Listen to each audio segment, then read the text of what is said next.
Education forum بید مبشر نیاز کے تمام ناظرین کو میرا سلام پہنچے۔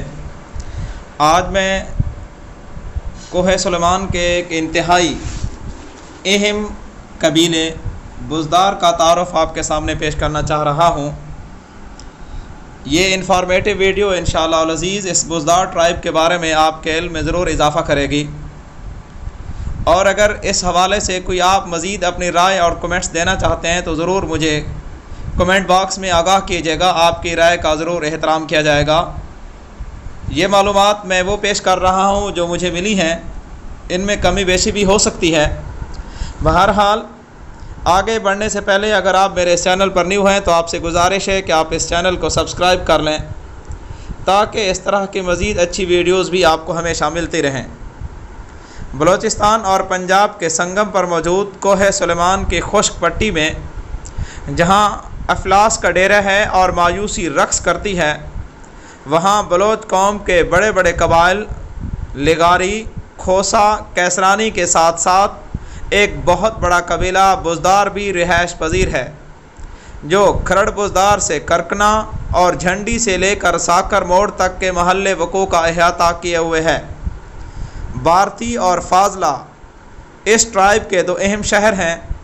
اگرچہ ان قصبہ نما شہروں کا فضائی فاصلہ بہت کم ہے، مگر رود کوہیوں، بلند پہاڑوں کے سبب ایک دوسرے سے زمینی طور پر براہ راست منقطع ہیں۔ یوں ان کا درمیانی سفر 5 سے 6 گھنٹے پر محیط ہے۔ بزدار قوم میں پھر چھوٹے بڑے مختلف قسم کے قبیلے ہیں، جن میں چاکرانی، بالیانی، میرخانی، موسیانی، گلیشرانی، لدوانی، آزغانی، جہانانی، آستغانی، کھیانی، شہوانی، کھانٹک، رستمانی، دوستلانی، مٹھوانی اور دیگر بہت سے چھوٹے قبائل شامل ہیں۔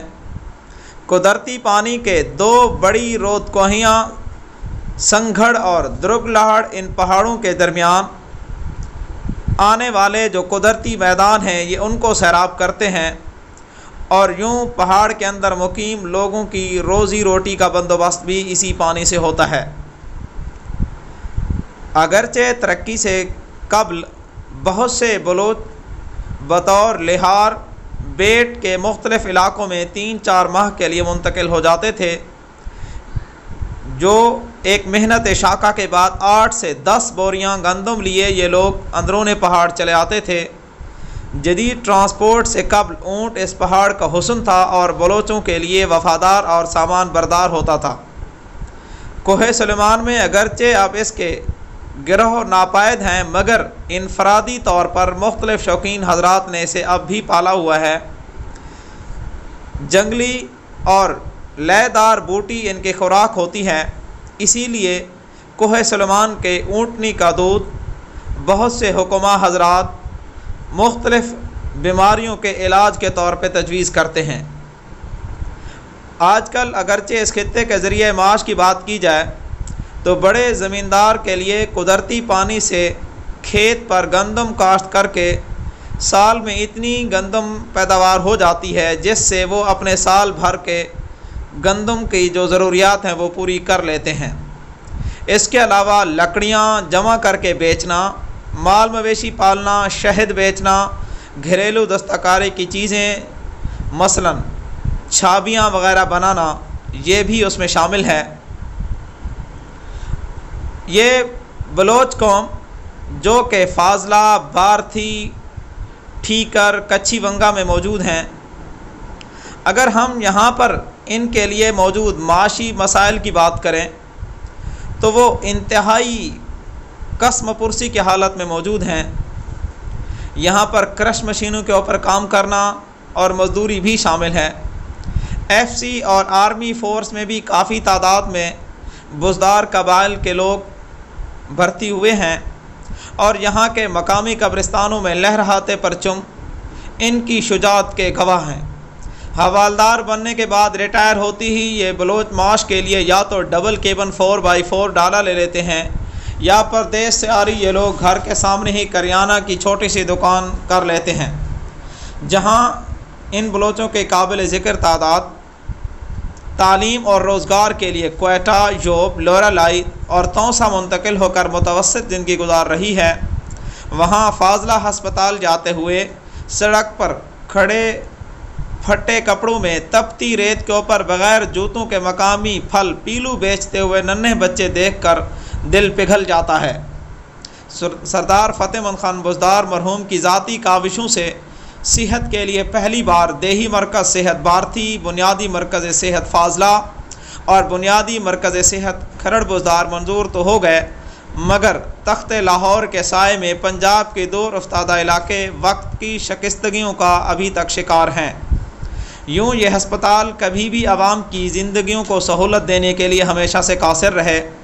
اسی تناظر میں کوبرا اور وائپر سانپوں نے یہاں ہر سال کئی زندگیوں کو شکار کیا اور ڈیلیوری کیسز کی پیچیدگیوں سے لاتعداد زچہ و بچہ وراثت میں آہیں چھوڑ کر جہان فانی سے رخصت ہوئے۔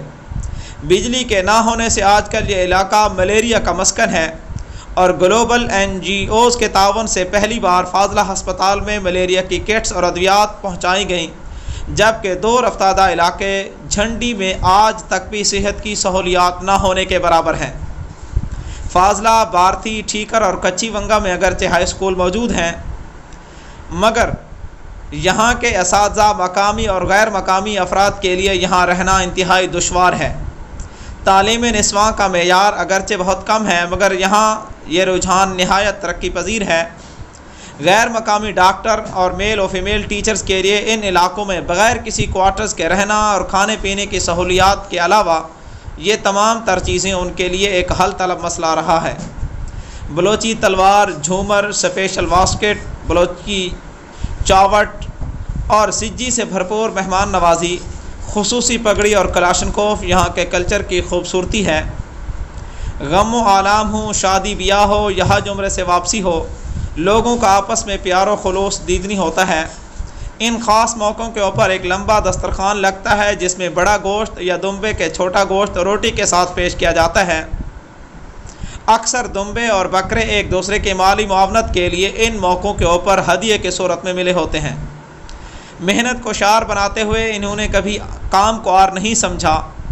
یہ بلوچ محنت مزدوری اور TMO کی ادنیٰ نوکری سے ملکی سطح کے اہم عہدوں پر براجمان ہیں۔ یہاں ڈاکٹر سے لے کے PhD تک، ایڈوکیٹ سے لے کے انجینئرز تک اور اسی طرح سے بہت سے اہم پوسٹوں کے اوپر یہ لوگ تعینات ہیں۔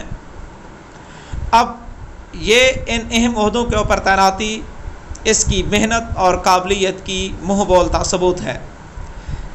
اس علاقے کے اندر موجود مختلف قسم کے کالجز، اکیڈمیز کے اندر ٹاپ آنے والے تمام طلباء کا تعلق انہی قبائل سے ہوتا ہے، جبکہ روحانیت کے اعتبار سے دیکھا جائے تو پیر کامل صوفی نظر حسین رحمۃ اللہ علیہ اور ان کے خلیفہ صوفی محمود صاحب رحمۃ اللہ علیہ کا بھی اپنا ایک مقام ہے۔